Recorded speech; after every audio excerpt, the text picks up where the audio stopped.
Bulletin మరో breaking news చూస్తున్నాం. Phone tapping case విచారణలో భాగంగా బీఆర్ఎస్ కీలక నేత రాజ్యసభ మాజీ సభ్యులు జోగినపల్లి సంతోష్ కుమార్ సిట్ ఎదుట హాజరయ్యారు.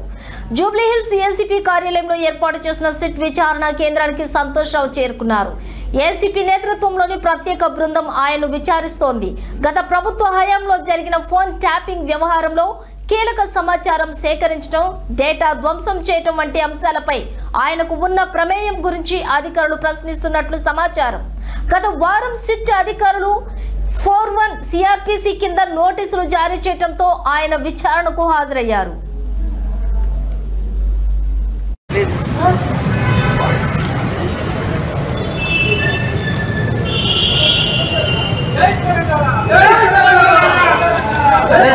సంతోషన్న సంతోషన్న సంతోషన్న నమస్కారం.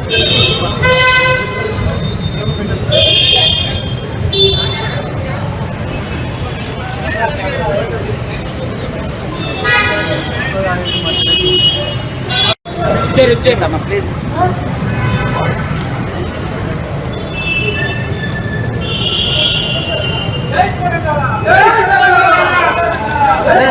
సంతోషన్న సంతోషన్న సంతోషన్న నమస్కారం.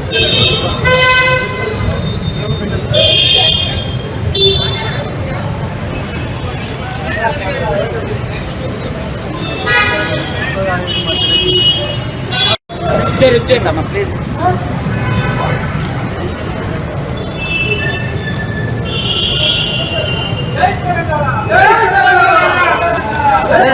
సంతోషన్న సంతోషన్న సంతోషన్న నమస్కారం.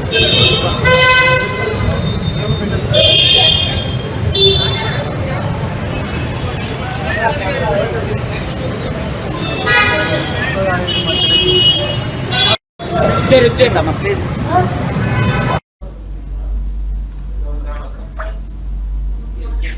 ఫోన్ ట్యాపింగ్ కేసు విచారణలో భాగంగా బీఆర్ఎస్ కీలక నేత రాజ్యసభ మాజీ సభ్యులు జోగినపల్లి సంతోష్ కుమార్ సిట్ ఎదుట హాజరయ్యారు. జూబ్లీహిల్స్ ఏసీపీ కార్యాలయంలో ఏర్పాటు చేసిన సిట్ విచారణ కేంద్రానికి సంతోష్ రావు చేరుకున్నారు. ఏసీపీ నేతృత్వంలోని ప్రత్యేక బృందం ఆయన్ను విచారిస్తోంది. అయితే దీనిపై పూర్తి సమాచారాన్ని మా స్పెషల్ కరెస్పాండెంట్ ఆసిఫ్ పూర్తి సమాచారాన్ని అందిస్తారు. ఆసిఫ్, అందించండి. అసలు ఈ విషయంలో ఏ విధంగా ఎటువంటి ప్రలోభాలకు దారితీస్తుంది, అసలు ఫోన్ ట్యాపింగ్ వివరణ అంతా కూడా పూర్తి సమాచారాన్ని అందించండి ఆసిఫ్. అమూల్య, తెలంగాణలో ఫోన్ ట్యాపింగ్ వ్యవహారం అనేది రోజుకో రకంగా మారుతున్న పరిస్థితి కనిపిస్తుంది.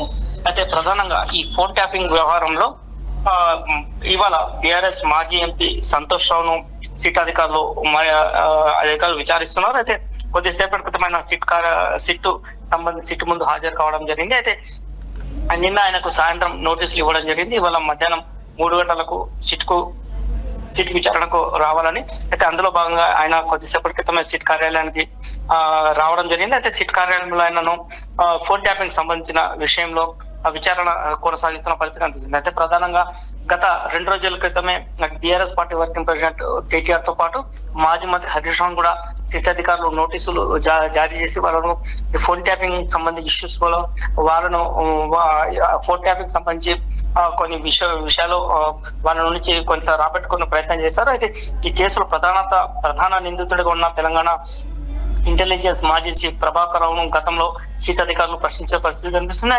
అయితే వాళ్ళు ఇచ్చిన సమాచారం ఆధారంగానే ఈ ఇష్యూకి సంబంధించి ఎక్కడైతే వాళ్ళకు సిట్ అధికారులకు ఎక్కడైతే అనుమానాలు కావచ్చు, ఎక్కడైతే సమాచారం సంబంధించి ఉందో వాళ్ళందరినీ కూడా ప్రజాప్రతినిధులు కావచ్చు, ఇతర వ్యక్తులను కూడా సిట్ అధికారులు నోటీసులు జారీ చేసి వారిని విచారణకు పిలుస్తున్న పరిస్థితి కనిపిస్తుంది. అయితే తెలంగాణలో ఫోన్ ట్యాపింగ్ వ్యవహారం అనేది రాజకీయంగా ప్రకంపన సృష్టించిందని చెప్పవచ్చు. ఎందుకంటే గత తెలంగాణలో కాంగ్రెస్ గవర్నమెంట్ వచ్చిన తర్వాత ఫోన్ ట్యాపింగ్ వ్యవహారాన్ని తెరపైకి తీసుకురావడం జరిగింది. ఫోన్ ట్యాపింగ్ వ్యవహారం తెరపైకి తీసుకొచ్చిన తర్వాత రాజకీయంగా ప్రకంపన సృష్టిస్తున్న పరిస్థితి కనిపిస్తుంది. అయితే ఫోన్ ట్యాపింగ్ వ్యవహారం అనేది మాత్రం దీనిపై ప్రభుత్వం కూడా చాలా సీరియస్ గా తీసుకున్న పరిస్థితి కనిపిస్తుంది. ఫోన్ ట్యాపింగ్ వ్యవహారంలో మళ్ళీ కీలక అంటే రోజుకో రకంగా కీలక పరిణామాలు చోటు చేసుకుంటున్నారని చెప్పొచ్చు. ఈ కేసుకు సంబంధించి హైదరాబాద్ సిపి సజ్జనర్ నేతృత్వంలో స్పెషల్ ఇన్వెస్టిగేషన్ టీం ప్రత్యేకంగా దృష్టి పెట్టిన పరిస్థితి కనిపిస్తుంది. దాదాపు 600 వాట్సాప్ కాల్స్ సంబంధించిన రికార్డ్స్ కి సంబంధించిన మొత్తం విపిఎల్ వర్చువల్ ప్రైవేట్ నెట్వర్క్ సంస్థలకు సంబంధించి కొత్త సమాచారం తీసుకోవడం వస్తుంది.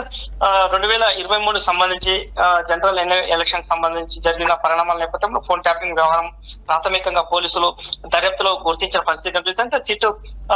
మొత్తం సిట్టు సంబంధించిన అధికారులు ఈ వ్యవహారంలో ఎవరెవరు ఉన్నారు అనేది వాళ్ళందరికీ కూడా నోటీసులు జారీ చేసిన పరిస్థితి కనిపిస్తుంది. అయితే ఈ కేసులో నిందితులుగా మాజీ చీఫ్ ఏదైతే ఇంటెలిజెన్స్ సంబంధించి మాజీ ప్రభాకర్ కావచ్చు, అదేవిధంగా ప్రణీత్ రావు కావచ్చు, తిరుపతన భుజంగరావు, రాధాకృష్ణలతో పాటు అనుమానాలకు సంబంధించిన మొత్తం గతంలో వాళ్ళని విచారించిన పరిస్థితి కనిపిస్తుంది. వాళ్ళ నుంచి వచ్చిన సమాచారం ఆధారంగానే ఒక్కొక్కరిని ఈ కేసుకు సంబంధించి తాజాగా విచారణ పిలుస్తున్నారు. అందులో భాగంగా తాజాగా గత 2-3 రోజుల క్రితమే ప్రధానంగా BRS party working president KTR తో పాటు మాజీ మంత్రి హరీష్ రావు కూడా సిట్ అధికారులు విచారించిన పరిస్థితి కనిపిస్తుంది. తాజాగా బీఆర్ఎస్ పార్టీకి సంబంధించిన మాజీ పార్లమెంట్ సభ్యులు సంతోష్ రావు కూడా ఈ రోజు సిట్ అధికారులు విచారిస్తున్న పరిస్థితి కనిపిస్తుంది.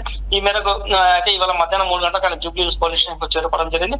జూబ్లీహిల్స్ పోలీస్ స్టేషన్ లో ఆయన సిట్ అధికారులు విచారిస్తున్న పరిస్థితి కనిపిస్తుంది. అయితే ముందుగా 160 సిఆర్పిసి ప్రకారం ఆయన సంతోష్ ఒక నోటీసులు పంపించిన పరిస్థితి కనిపిస్తుంది. ఇవాళ 3 గంటలకు ఫోన్ ట్యాపింగ్ వ్యవహారానికి సంబంధించి కేసుకు సంబంధించి సిట్ ముందు హాజరు కావాలని కూడా నోటీస్ ఇచ్చిన నేపథ్యంలో ఆయన కొద్దిసేపటి క్రితం బీఆర్ఎస్ పార్టీకి సంబంధించిన నేతలు అదేవిధంగా అడ్వకేట్లతో ఆయన సిట్ అధికారుల వద్దకు రావడం జరిగింది. ఆయన సంతోష్ రావుకు సిట్ అధికారులు విచారిస్తున్నారు. దీంతో భారీగా జూబ్లీహిల్స్ పోలీస్ స్టేషన్ పరిసర ప్రాంతాల్లో భారీగా బీఆర్ఎస్ పార్టీకి సంబంధించిన కార్యకర్తలు, నాయకులు పెద్ద సంఖ్యలో చేరుకోవడం జరిగింది. అక్కడ భారీగా పోలీసులు కూడా మోహరించిన పరిస్థితి కనిపిస్తుంది.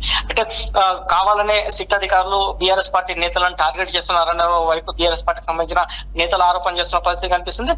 అయితే బీఆర్ఎస్ నాయకులు కార్యకర్తలు పెద్ద సంఖ్యలో జూబ్లీహిల్స్ పరిసర ప్రాంతాల్లో వస్తున్న నేపథ్యంలో పోలీసులు గట్టి బందోబస్తు కూడా ఏర్పాటు చేసిన పరిస్థితి కనిపిస్తుంది.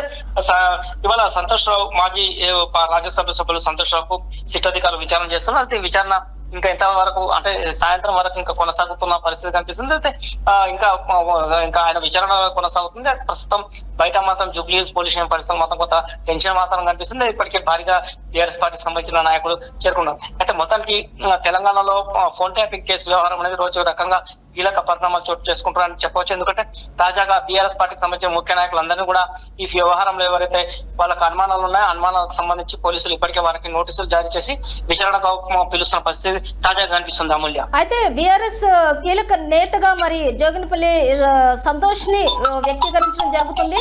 అయితే ఆసిఫ్ దీని వెనక ఇంకెవరైనా హస్తం కూడా ఉందంటారా, లేకపోతే కావాలనే మరి గత హయాంలో జరిగినటువంటి ప్రభుత్వం మీద మరి ఇదేమైనా కక్షపూరితంగా ఈ విధంగా ట్యాప్ గురించి మరి చేస్తున్నారా?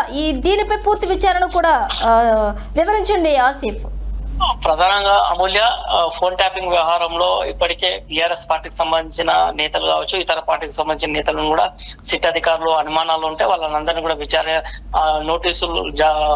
నోటీసులు అందించి వాళ్ళకి విచారణకు హాజరు కావాలని చెప్తున్నారు. ఎందుకంటే గతంలో ఈ చీఫ్ ఇంటెలిజెన్స్ అధికారి ప్రభాకర్ రావు ఇచ్చిన సమాచారం ఆధారం కావచ్చు, గతంలో సిట్ అధికారులు ఇందులో భాగస్వాములు ఎవరైతే ఈ కేసుకు సంబంధించిన వ్యవహారాలు ఎవరైతే ఉన్నారో వాళ్ళందరినీ కూడా విచారించిన పరిస్థితి కనిపిస్తుంది. అయితే గత కొన్నేళ్ల నుంచి ఈ ఫోన్ ట్యాపింగ్ వ్యవహారం అనేది తెలంగాణలో హాట్ టాపిక్ గా మారింది.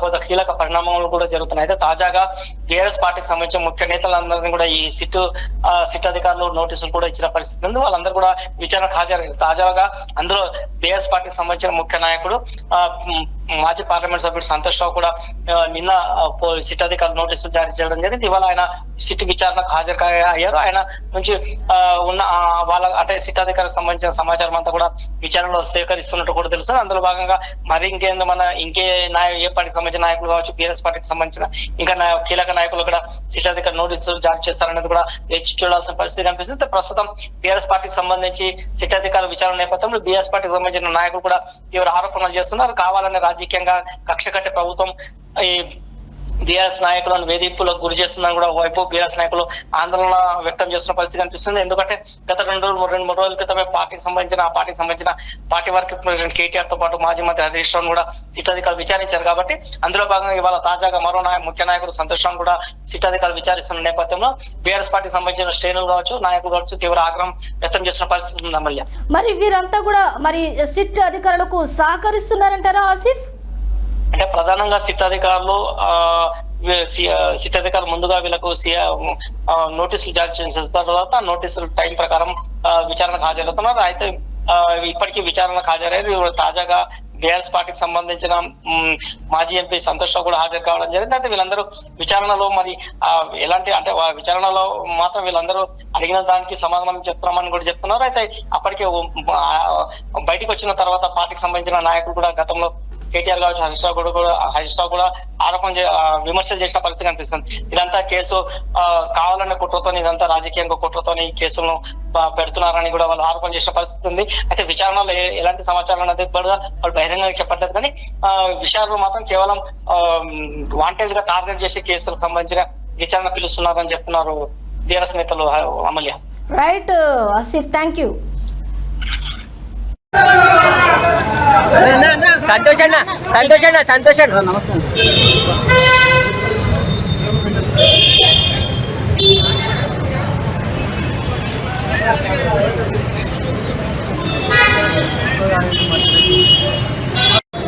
వచ్చేయండి అమ్మ ప్లీజ్.